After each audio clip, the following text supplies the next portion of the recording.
How to put Instagram aesthetic blurry filter on photo from camera roll. Let's jump right into the steps. First, you want to go ahead and swipe to the left to enter the screen of camera to story.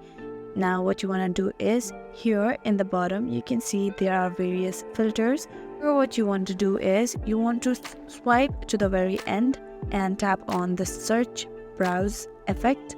Now from here again, you want to tap on the search button on the very left hand side corner on the top of the pop-up. Then in the search bar, you want to go ahead and search for blur and select the filter that you prefer. After you select, what you want to do is, you want to tap on the screen, and now you need to save this filter. For that, what you need to do is, you want to go back, and in the bottom you can see there is save button. You want to tap on it, and now here you want to upload a picture, and then you want to tap on the filter that is on the very top, and then you have to put the filter that you have just saved. If it is not in the effect, you can wait for a while and use it later.